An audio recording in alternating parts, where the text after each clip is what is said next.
about to trick you. Your test, what?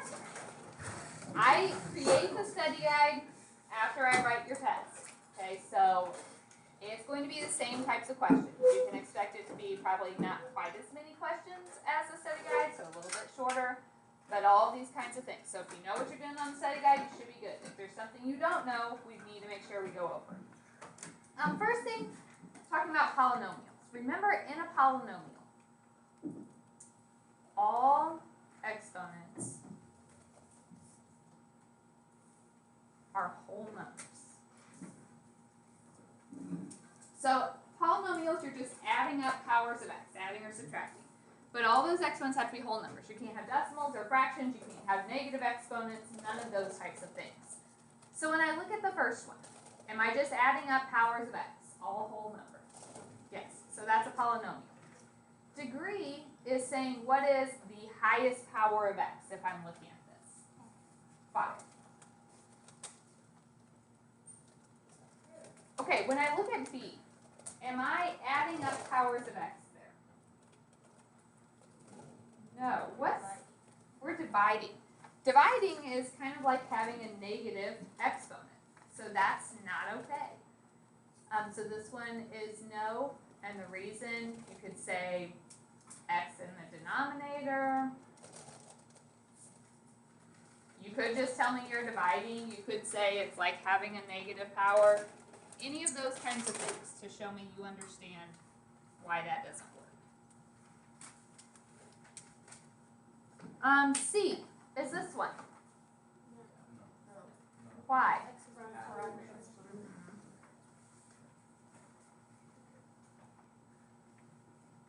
That 1/2 makes it not a polynomial. Is D? Yes. Okay, degree is your highest power of x. If I don't have any x's, what's my highest power? 0. One thing, going back to A, does your degree have to be the first power of x? No, you need to look at all of them. You know, if this had been to the 7th, then my degree would become 7. So it doesn't necessarily have to be the first one. Check each term and make sure you get the highest. All right, so if I put some of these on your test, you guys are good now. You know what's a polynomial. All right. Number 2. So let's at least do one of these two, and we'll kind of see where we're at. Degree. So if it's just like individual terms added, subtracted, the degree is pretty easy. On B, what's my degree? 3, because it's the highest power. On A, my degree, I have to think about, if I multiply this out, what would my highest power of x be? 4. Because we have 1, 2, and 2 more, so a total of 4. Alright, so you guys can find the degree if it's already factored. Then we need the end behavior. Remember, if the degree is even, think back to chapter 2, all of our parent functions. What parent function had an even degree? Parabola, x squared. So it's going to look like a parabola. So that means both ends are going up. What would make it flip down? There were a negative in front, they both flip. Okay. Zeros. If it's factored, that's not too hard. What makes x minus 4 0? 4. X minus 2? 2. And x plus 2? 2. Good. Why is that multiplicity important? Okay. So both of these have a multiplicity of 1. 1 is odd, so the graph will go 3. Because this multiplicity is even, it will bounce. Make sure that when you're telling me the through or bounce, I know which one you're talking about. Okay, sometimes when I was looking at homework, you might have said bounce through, but it wasn't in the same order as the zeros were written down. You didn't label which one you were talking about. Like, I need to know which one's bouncing and which ones are going through. So then I had you find the y-intercept. How do we find a y-intercept? Okay, so if all my x's are 0, I don't have a number in front here, so -4, -2, and 2 squared, so 8 times 4, we get 32. If you get a big y-intercept, you don't have to label it exactly, but at least, attempt, label your tick mark, put it on your axis so I know that you are taking that into consideration. We hit the the x-axis at our zeros, positive 4, positive 2, and negative 2. And then think about the graph. It has to start up here and end up here. So if I'm starting up here, when I hit negative 2, what's my graph doing? Bounce. So I'm just coming right back up. Okay, we hit this one. When I hit at 2, my graph is going through, and I hit at 4, and it goes through. Right. Make sure it is curved. Do a quick check. Make sure you didn't cross your x-axis more places than you had points. Okay, you can only touch it at those places where we put points. Does that make sense to everyone? For B, this one is not factored. So to find my zeros, I do have to factor it. But before I do that, we've already labeled our degree. What would the end behavior be? It's like a chair. So the left end is going down, the right end is going up. And we know if we put a negative in front, that would flip. Okay, how would I factor this? And that would leave us with? Okay, so our zeros. This is actually sometimes the hardest for people. If you have a plain x, when does that equal 0? Just 0. But because it's square, that's multiplicity 2. What other 0 do we have? 4. Because this has an even multiplicity, at 0 it will bounce. And at 4 it goes through. Y-intercept. If you put in 0 for all your x's, you get out 0. Okay, so I am hitting, starting down here, has to end up here. The only places I can touch are these points. So if I hit here at 0, we said it goes bounce, it's going to come back down, and we hit here and go through. And make sure those are curves at the end. That's not, you know, a zigzag or anything. Nice smooth curve, passes the vertical line test. So, guaranteed you're going to have one of those on your test. Are we okay with that? All right. Number 3, asymptote rules. So, vertical is x equals what makes the denominator 0. Horizontal and oblique. We've talked about thinking of those as a division. Okay. When I look at A, my vertical, I need to know when will x squared minus 9 equal 0. So x squared minus 9 would factor into x minus 3, x plus 3. So my vertical asymptotes are, you have to have the x equals. Why? They are lines. We're giving you the equation of that. Okay, to decide horizontal or oblique, we basically look at our highest powers of x. If you set up a division problem, can you do x divided by x squared? No. So that means it is horizontal. If we can't divide it, we're just getting y equals 0. Vertical is x equals, everything else is y equals. All right, B. Vertical. What makes the denominator 0? 2. Okay, when we divide, can we do x squared divided by x? Yes. Will I still have an x in it? Yes. So that means it is oblique. Remember, horizontal is just y equals a number. If you still have an x, that's like y equals mx plus b, a slanted line. To find those, we have to do long division.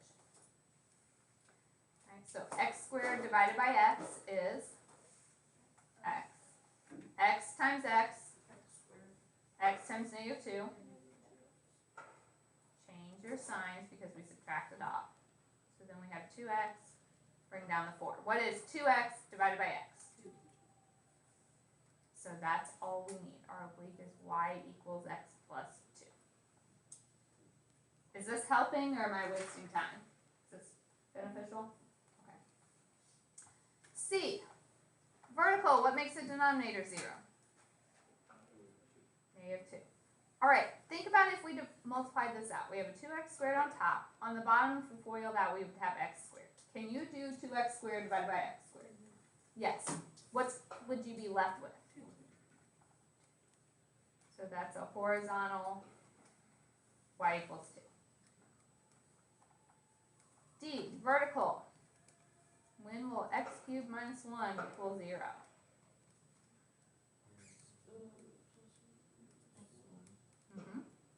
So vertical x equals 1. All right. If we were to divide, can you do negative 4x to the 5th divided by x cubed? Yeah. We're going to have x to what power? Second. Is that a line? So that means there is no horizontal or oblique asymptote. All right. So I've tried to teach those asymptote rules without making you memorize a bunch, just thinking of it as a division. Are there any questions there?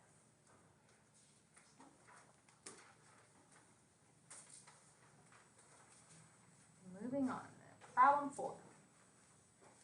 Find the remainder when this is divided. Okay, you can set up a long division, but do I have to? No, what do we need to do? Synthetic, okay. So 2, make sure when you do synthetic, if you are missing any powers of x, you have to put in a 0. Okay, so 2 comes down, multiply, get 4, adds 12, 24. Do you guys all know how I'm doing my synthetic? This last number is the remainder. So is it a factor? No. A factor has a remainder of what? 0. All right, so B, same thing. What makes x plus 1 0? Negative 1. You'll notice this time I don't have an x cubed, so you need a 0 for that. So then 1 comes down. 1 times negative 1 is negative 1. And we get a remainder of 0. So what does that mean? It divides evenly. Okay, so you'll probably have one of those on your test. Good with that? All right. We didn't ask about number 5. Do we need to review graphing a quadratic? It's been a bit. How do you know if it opens up or down? Negative. Yeah, negative makes it open down. What formula did we use to find the vertex? Okay, and a vertex is what? An ordered pair. So this gives me the x, so 6 over 2 times negative 1. So 6, that would be a negative 3. How do I get the full point? So if I put in negative 3, I get negative 9 plus 18 minus 13, so negative 4. Okay. So negative 3, negative 4. Got a point. Axis of symmetry. I asked for the equation, so if you just gave me the number, it's wrong. What is an axis of symmetry? It's a vertical line going through this, so it's just x equals the x value of the vertex. X equals negative 3. And we drew that as a dashed line. Y-intercept. How do you find a y-intercept always? Get negative 13. That was really nice to you guys. Okay, and we need to get at least 3 exact points. So how would I get another point? Yeah, you can either plug in another x value. You probably need something over here, or we could remember it's symmetric. So this y-intercept is 3 away from my axis of symmetry, so we could go 3 away the other direction, and just think of it as a reflection. Domain. Good. Range. Good. Gotta have that bracket. All right. So that one's okay. Number 6. Let's see if we can get through both of these. So first, we have to factor. Why is the factoring piece important? Yeah, in case something cancels out. It also helps us find our x-intercepts later, so it is helpful. So the top x squared minus 6x plus 9 would factor into x minus 3x minus 3. Nothing cancels, so there's no hole. X-intercept is where? How do you find that?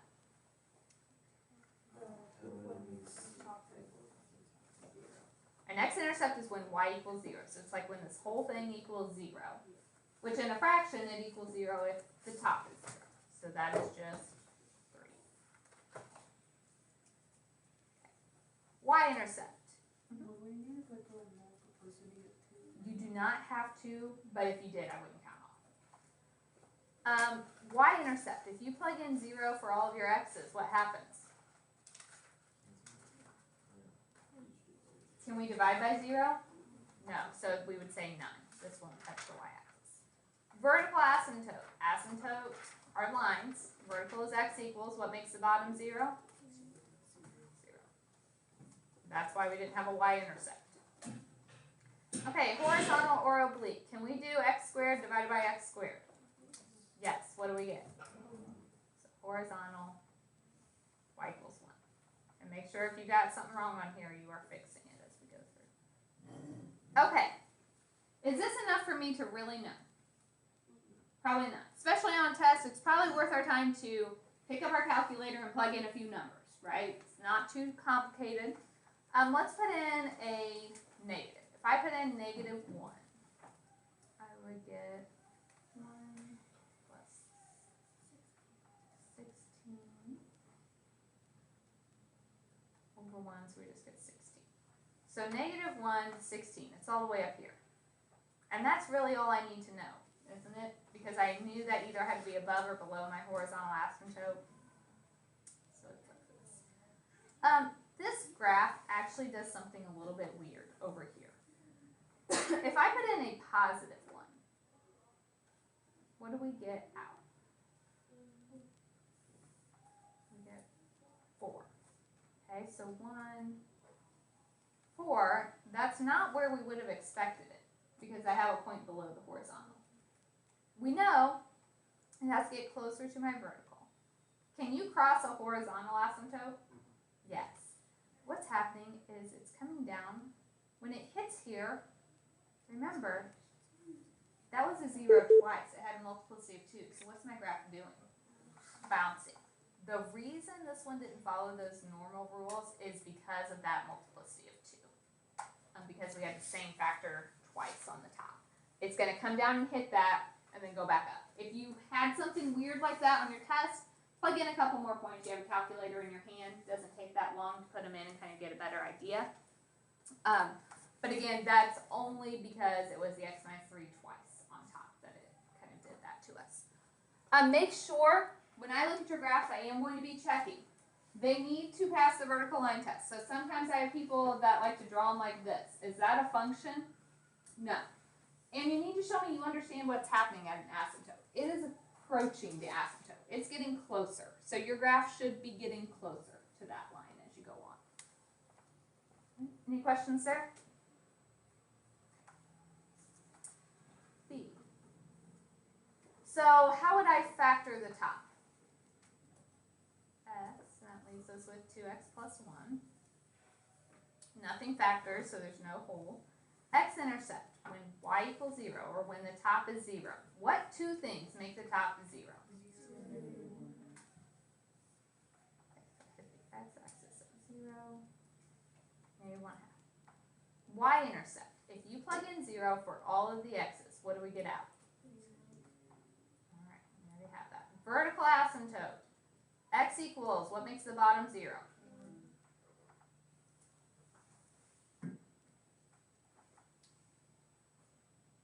Okay, horizontal or oblique. Can we do 2x squared divided by x?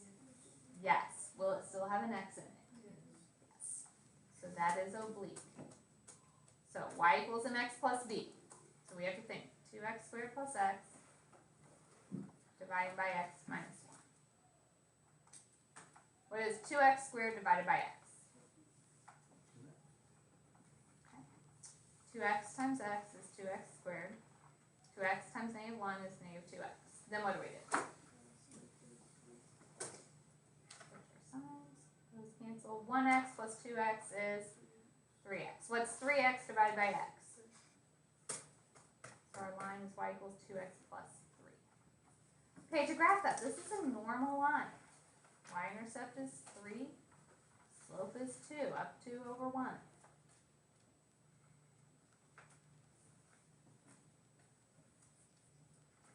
Okay, the middle section, we know it has to hit here. Is it bouncing at either of them? And how do I know it's not bouncing? Neither one of those had a multiplicity, so it's only going to hit them and go through. Is everybody with me here? Understanding where I'm getting all this? And we know it has to be getting closer to my asymptotes. So, this one is curved and coming over here. Then we need to plug in some number, maybe a 2. So grab your calculator, plug it in. Let's make sure you guys can get that. So if we plug that in, we're just trying to figure out where this point's going to be.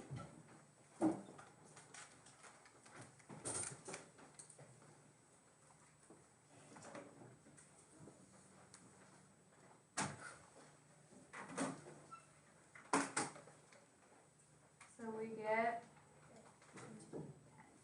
so it's got to be up here, right? And I don't even really care if you plot that point exactly. What I care about is you realize then we have this curve up here getting closer to both of those asymptotes. All right. So you will have these graphing rational functions. There are several steps involved there. Are you guys okay with that? Okay. Problem number 7. All right, big thing to remember. If you remember it, it's not a big deal, but if you forget it, you're kind of sunk. If we have a polynomial, and I give you an imaginary 0, what else has to be a 0? Conjugate. So if 4 plus I is a 0. Here's the other mistake. When we had this before, several of you weren't writing the right thing for the conjugate. What does conjugate mean? You change the sign on the I. And only the I. So 4 minus I is also a 0. So my factors, okay, we always do x minus the 0. So if 4 plus I is a 0, you have to x minus all of it. X minus 4 minus I. If 4 minus I is a 0, that's x minus 4 plus I. And if 6 is a 0, that would be x minus 6. B. Oh, and I said degree 3. Is this degree 3? If I is a 0, what else has to be? And if 1 plus I is a 0.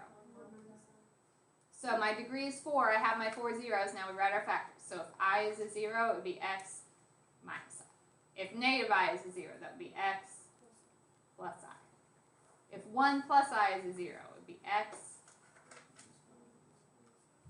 And if 1 minus I is a 0, x. All right. Did everybody get those? Problem number 8. Quickly look at your papers. I remembered back when we took the quiz over this, I did have comments on several people. Make sure you did synthetic division within that. Okay, you have to make your list of P's, Q's, and possible zeros. And some of you, when we did that quiz, were just plugging them back in to find however many that worked. But that only works sometimes if all of our zeros are nice numbers and they don't have multiplicities. In general, we find one that works and then we did synthetic division. Do I need to work out one of those? Okay. If we have extra time, we'll come back to it. Let's look at number 9. Okay, this is just like number 8. So, everybody with me here. You start 8 and 9 the exact same way. Whole process is the same. The only difference, when I say it can be a complex 0, what does that mean? It can be imaginary. Does that mean all of them are imaginary? No, just they can be. So we start with our P's, Q's, and possible zeros. How do you find the P values? Okay, tell me everything that goes into 20.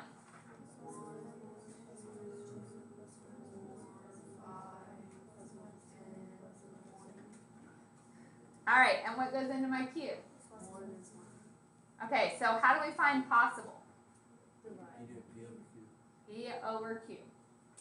Okay, so you do every P over every cube, which in this case, since my cubes are just 1, can I draw an arrow? Say those are my possible.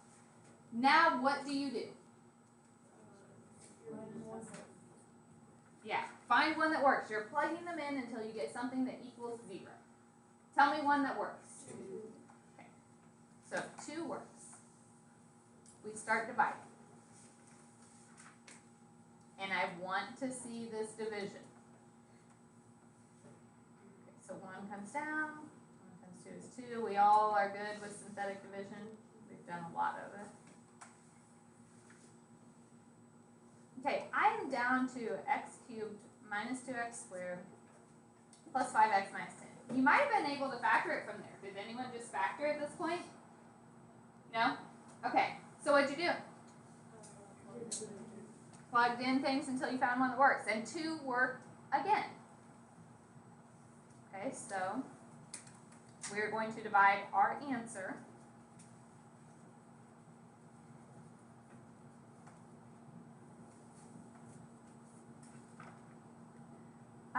I want to make sure we're looking at our final answers on these because I was helping several people today and I noticed they didn't really answer the questions. So take a look at your answers right now. I asked you to do 2 things. Find the zeros and the factored form. Okay, zeros are just numbers. So what I need to figure out when x squared plus 5 would equal 0. So it'd be plus and minus I radical 5. So we have positive and negative I radical 5. It was originally x to the 4th, so there should be 4 zeros. What are my other 2? Okay. There are different ways I would accept your factored form. If 2 is a 0, what do we have to have? And then you could write this as x minus I radical 5 and x plus I radical 5. I would also accept it if you wrote it as x minus 2 squared times x squared plus 5. Okay, so either of those are okay for me with our factored form. Is that one okay? I'm going to jump to 10 before, so I can make sure I get through this before the bus riders, and then we can come back. Let's do 10b. I think there were a lot of problems on this one. So, it's a beautiful one. I was nice. I gave you guys the first 0. So if I give you the first 0, what do you do? Okay. Our 0 is 3 minus 2i.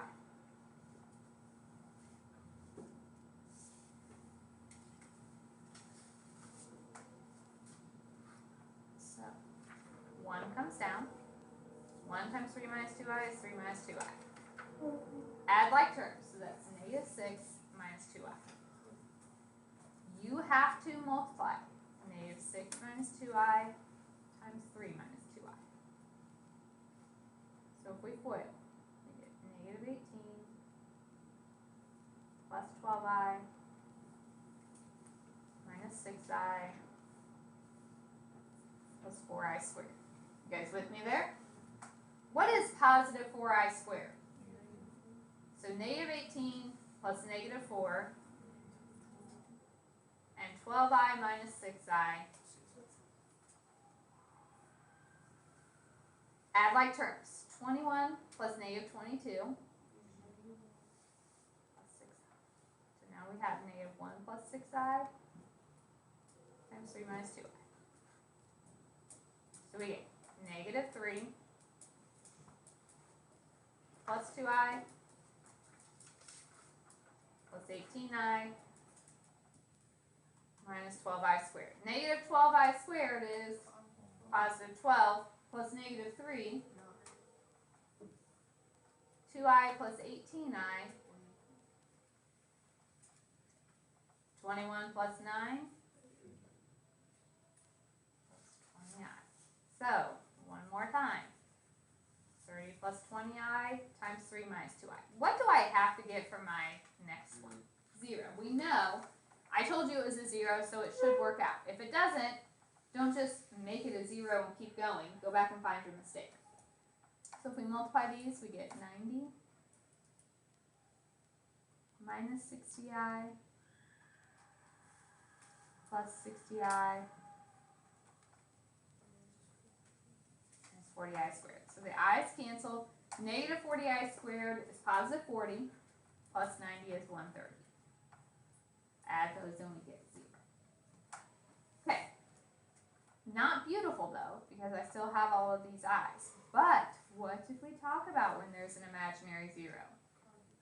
The conjugate will also work. So 3 plus 2i is a 0. So I can divide by 3 plus 2i. And the answer we just got out. And this time all the i's should cancel.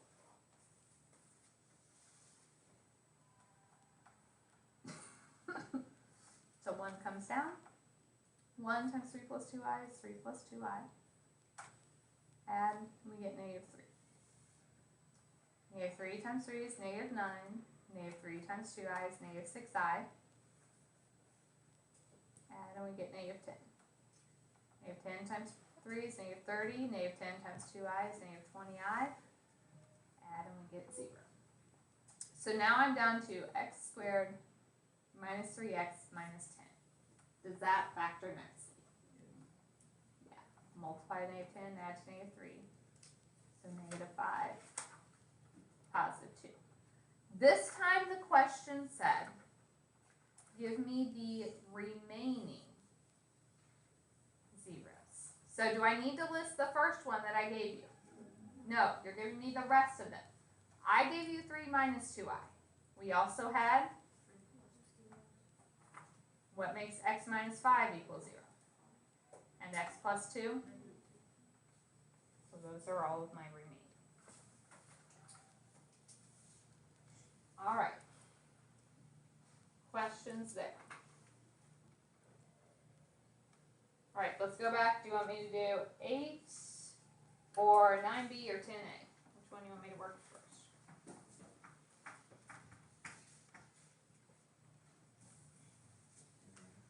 10a. Let's look at it. So, a polynomial has the given 0. Find all remaining zeros. So 2i was given, so we're going to do synthetic with the 2i.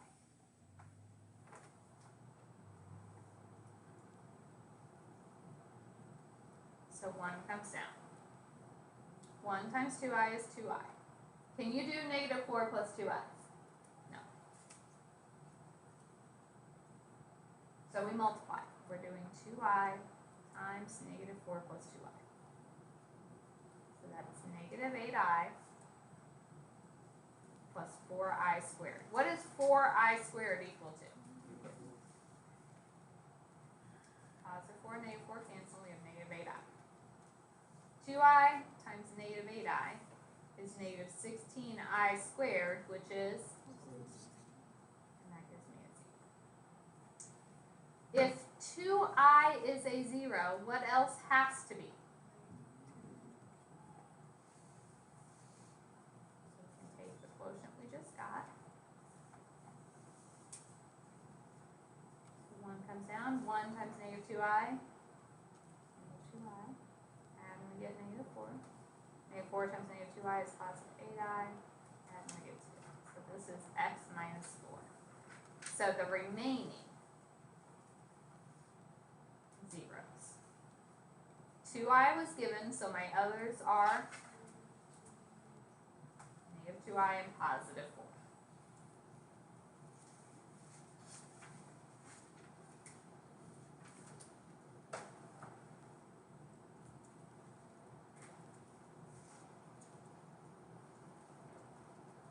Questions there?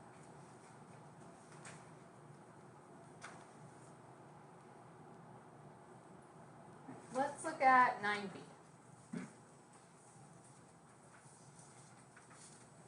Your p's. What did we come up with?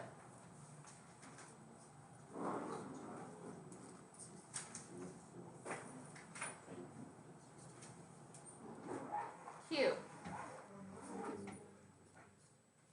Okay, so possible.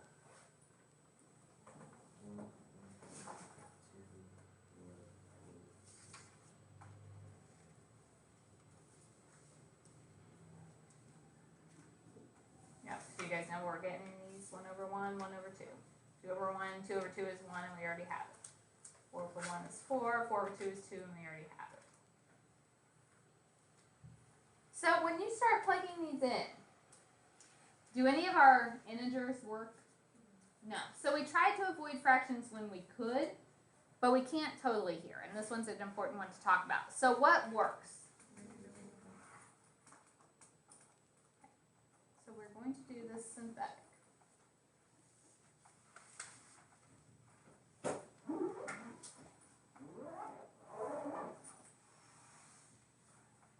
We get 2x squared plus 32. What can you do at that point? Okay, we're trying to find the 0 here. So if we set x squared plus 16 equal to 0, square root of negative 16 is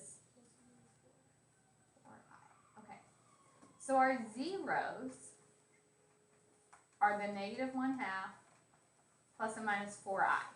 But when I do my factored form, it is not x plus 1/2 x minus 4i x plus 4i. What's wrong with it? Yeah. We had taken out this 2. So you could put the 2 here if you wanted. You could also, if you just multiply the 2 in that parentheses, that's 2x plus 1. Yeah. So is it okay if we leave the 2 with our x squared and just divide by it and then take our 32 over? Mm-hmm. Alright. So you need this 2 that we factored out. That's why in your final polynomial we don't usually have fractions in them. Okay, that 2 would distribute in there and make it a 2x plus 1.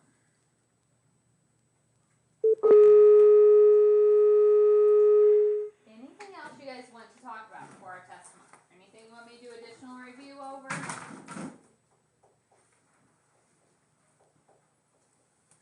Everybody just feels amazing?